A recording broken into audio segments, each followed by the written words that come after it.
Thank you. I appreciate that. Thank you. Yes, thank you very much. We're going to talk about time and energy. Things that we all have too much of, don't we? Or not. Time and energy is usually things that we feel that we're missing in life. Right. The news for you is we can't get more time. Sorry about that. But that's not the key or the issue either. But we can get more energy.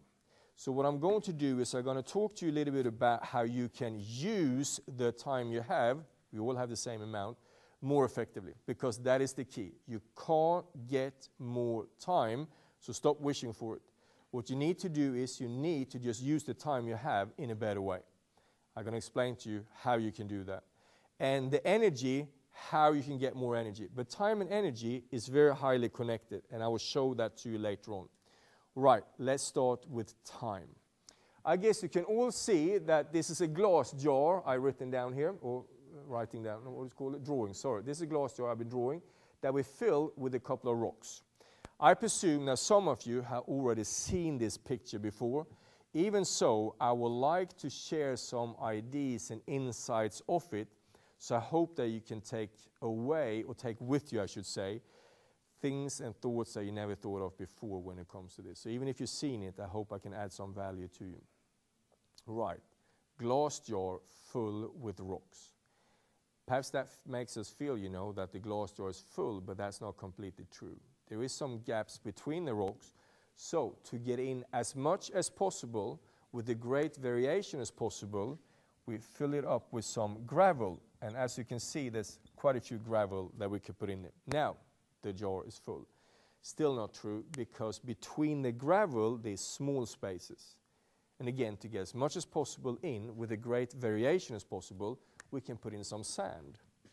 So we shake this around and be very careful. We can fill in quite a lot of sand, and now, darn it, the jar is full. But still, we can actually put in some water. Then people use their wine and beer, but we stick with water, okay? Now, this glass jar is full. Now, we're going to do this one more time, but in a different way. But before so, I'm just going to explain what the different things of this is. The glass jar is 1 week in your life. Does anybody know how many hours it is on a week? 168. That's right. I think you all passed the test, because I saw how you started to think a little bit. You know, some people actually say 40 without thinking of it, and that's not the right answer. There's way more hours than 40 hours of a week. That's 168. That's the correct answer. This glass jar will symbolize 168 hours in your life. The rocks will symbolize what is really, really important for you. The gravel will symbolize that which is a little bit less important, and the sand will symbolize that which is even lesser importance. And the water, well, we don't even need to mention that, because that's just not even worth mentioning. So let's do the same thing again. We're just going to do a little bit different way. We'll take it all out, we'll clean up the jar, and we'll start again. We have the same amount of rocks, gravel, and sand as we did here. We'll do the same thing again, but this time we'll start with the sand. So we put the same amount of sand in. On top of that, we put the same amount of gravel in. And on top of that, we put the same amount of rocks in. What will happen to the rocks? They're not going to fit in. I don't know how it works. I just know that it works. The rocks does not fit in. And what did the rocks symbolize? The most important things in your life. So what do you think I'm trying to say with this picture? The bottom line is very clear, and it's very easy. It is put in the rocks first. That's all it comes down to. Put in the rocks first. That's the only way to be able to have space for all of them. This is not about get rid of all the gravel and get rid of all the sand, because you can't. That's not the point. The point is put in the rocks first. And what was the rocks? The most important things. Right, and it's very easy sometimes to be a little bit confused about this. I'll explain to you what the rocks are and what it isn't. Sometimes people say, you know, the rocks, family, that's the most important thing. That must be a rock. No, family is a role. When you're together with your family, you spend time with them and do things. The things you do with your family are either rocks, gravel, or sand. But your family is not a rock. That's a role. Work is really important. That must be a rock. No, work is a role. What you do at work is either rock, gravel, or sand. And this is what really makes a lot of us frustrated, because we realize we're spending too much time in our business with gravel and sand. Why do we do that? Let me explain that. There are 3 different problems with this that many people bring up to me. Many people say, Christer, I understand fully what you say, but my problem it is that I have too many rocks in my jar. I'm going to kill that myth in a couple of minutes, okay? The second problem is that sometimes there's too much in a jar. And the third problem is sometimes it's not too much in a jar. We just don't have the energy to do what's in there. These are the 3 things I'm going to talk about now. I have too many rocks in the jar. No, you don't. Too many of us allow ourselves to believe that everything we do is really important, but it's not. The reason why we feel we have too many rocks in the jar is usually we just don't know the difference between the rocks and the gravel and the sand. So you need to start from the beginning, and that is to identify your rocks. And how do you do that? Well, let me explain. Here, you will understand what your rocks are. This is kind of the why is a very nicely written goal. The what is also very nicely written goal. That's kind of all it is, so to say. The how, that's the rocks. The how is the steps of action. The how is a to-do list. So, it is the why is not the rock, and the what is the gravel, and the how. No. The how is the rocks. Because this is based upon what really is important in your life. And this is what you need to do to have focus on or deliver what's really important in your life. So your hows, because there's many of them, that's your rocks. Does everybody understand what the rock is now? So when you identify your why, your what, and your hows, because there's a lot of them, you will have identified your stones. So if you feel there's too many stones in a glass jar, that is again usually not the truth. The truth is you don't see the difference between the rocks and the gravel and the sand. Why so? It's not because you're stupid. It's just because you have not identified the rocks. You need to start from the beginning. Identify them. Are you with me? Great. Problem number 2, sometimes there's too much in the jar. Well, what can you do then? Take out some. You don't need to find a cooler or a better answer to it. If it's too much in the glass jar, take some out. But if you have not identified the rocks in your life, there's a risk that you take out some rocks, you got lots of new space, and you fill that up with gravel and sand. And you have gained absolutely nothing. So that's why it's so important to, first of all, identify your rocks. And if you have too much to do in your glass jar, take some out. But don't take out the rocks. Why are we in the position, though, so often that we have too much to do in our lives? Well, there's a lot of reasons to that. But I think one of the reasons is because we allow ourselves to believe that the more things I do, the more effective I am. But that's not true. I will explain what I mean. If you work with that paradigm, if you work with that understanding that the more things I do, the more effective I am, there's a risk that you're going to ask yourself this question. And that is, do I do things in the right way? And then you realize, no, you don't. You could be a lot more effective. You could be a lot better at doing what you're doing. So you start to read books about it. You spend a lot of money on courses so that you can do what you do even better. You actually find heroes in your field. You talk to them, you analyze them, you learn from them so you can be really good at doing what you're doing. But what if you're doing the wrong things? It is actually a risk that you spend time, money, and energy, and a whole lifetime to become an expert on doing the wrong things. Now, I really do believe that life has so much more to offer. So the first question should never be, am I doing things in the right way?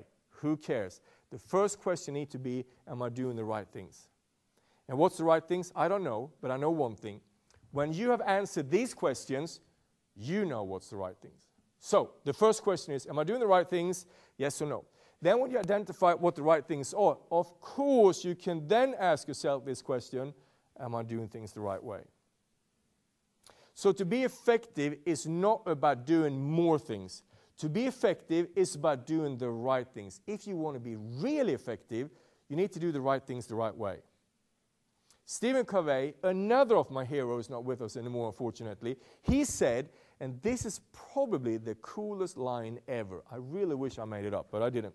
He said, the main thing is to keep the main thing the main thing.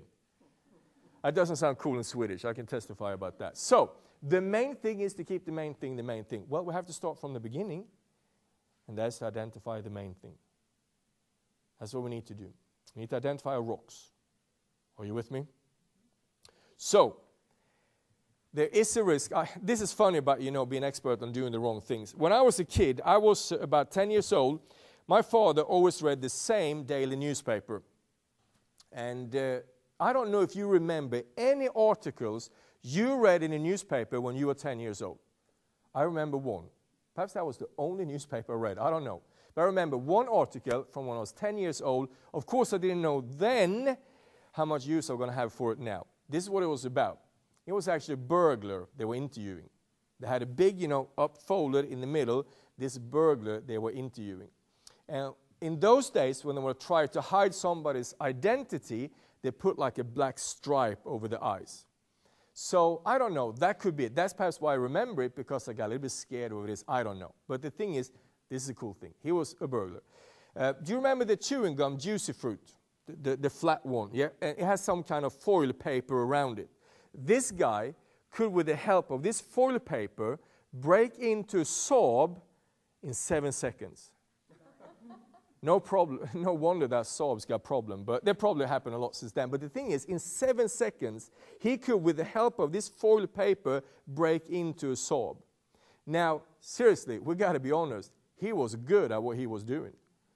The question just is if it was the right thing he was good at. That's up to you to decide, or up to anybody else to decide. But this is the problem. We can allow ourselves to spend time, money, and effort to become experts at doing the wrong things. Don't make that mistake. Identify your stones and focus on them all of the time. That was the second problem. If there's too much to do, just take some out. But make sure it's the right things we take out.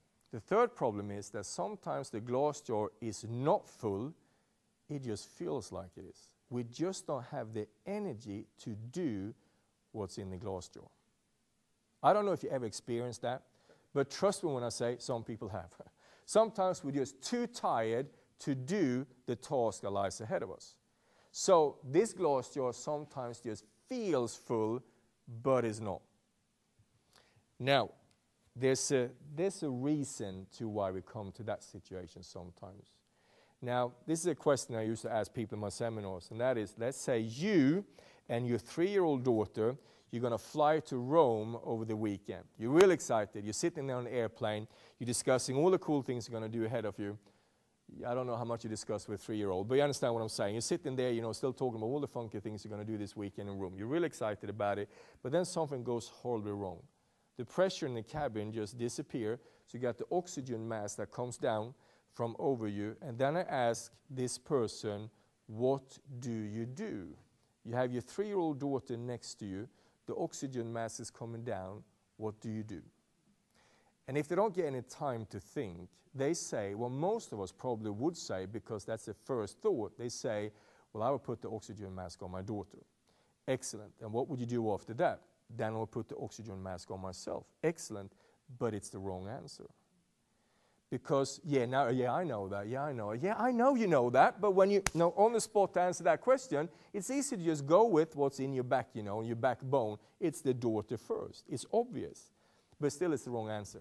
Because what the flight attendants say is that if you're out traveling with a little girl or a little boy or something goes kick, what you need to do is you need to put the oxygen mask on yourself first. And why are we supposed to do that? Well, I don't think we're supposed to put the oxygen mask on ourselves first so we then can laugh at the little daughter because she got trouble breathing. I don't think that's the point. I think the point is we're supposed to put an oxygen mask on ourselves first so that we can help our daughter. The worst thing that happens if you put the oxygen mask on yourself first is that your daughter will faint. Well, then you can help her and put the oxygen mask on. The worst thing that can happen if you put the oxygen mask on your daughter first, it is that you will faint, and then your daughter won't help you. Are you with me? Now, so if we take this to life, what can we learn from that? Well, I think that we need to, all of us, be a little bit better at looking after ourselves. It's just so easy that we spend so much time to run around and help everybody else to get the oxygen mask on. And then, at the end of the day, if there's any oxygen left, I might be able to get some. And what do? We crash out in front of the telly like as if the telly was going to deliver us something. Now write this down. The TV is the one that promised most but deliver least. Do what you want with that. But anyway, TV, don't even go there. Now, small parents, I was going to say, but I'm not going to talk about your sizes now. Parents to small children, I meant. Parents to small children very often fall into this trap. They run themselves ragged to put the oxygen mask on everybody else. And then, at the end of the day, if there's any oxygen left, then I might take some. Who are you to live on the oxygen that might be left over? That's not going to carry you. You need to grab that mask before everybody else and take all the oxygen you need so you can go out and help others. Now, Zig Ziglar and Winston Churchill, they were right when they said, you need to give more. Well, that takes energy, doesn't it? So if you don't put that oxygen mask on, you're not going to have the energy you need to add value to other people's life. Come on, guys, let's be honest. How good of a boss are you when you're tired and cranky? I'm not saying that you are tired and cranky ever, but let's just say it might happen. If you're tired and cranky, how good of a boss are you? How good are you to your spouse? How good as a parent are you? And still, we allow ourselves to believe that when I take time to myself, I steal time from others. But it's not true. When you take time to yourself, you give yourself a better advantage to help and serve other people. So you need to grab that mask before everybody else, get the oxygen you need, then you can help other people. Are you with me? So the whole point of that is that we need to dare to prioritize ourselves a little bit better. We actually need to be a bit more selfish so that we can be unselfish. Because we need energy. And I'm going to explain to you a little bit more about why we need energy. Have you ever been sitting in an airplane before it takes off? It's gray, it's raining, it's dull, and it's boring, and you take off, and then when you come up to 10,000 meters height, you just, whoa, you know, it's all beautiful, the sun is there. Have you been in that situation? Right, I used to say this, that if you look now, it's very cloudy, you can't see the sun, but I'm quite sure it's still there. Just because you can't see the sun doesn't mean it's not there. It's just you can't see it. But this is the same when it comes to solutions. Just because you can't see the solution doesn't mean there's no solution. It's just you that can't see it. What we need is we need energy. Write this down. This is a little model. Invest in yourself will give you energy, and with that energy you can have a better focus, and with that focus it's easier for you to see the solution. Are you with me? So don't ever think and feel again that when you take time to yourself, you're just stealing time from others. No, when you invest in yourself, you can get more energy so you can help others, serve others, deliver value, but also so you can have focus on the possibilities.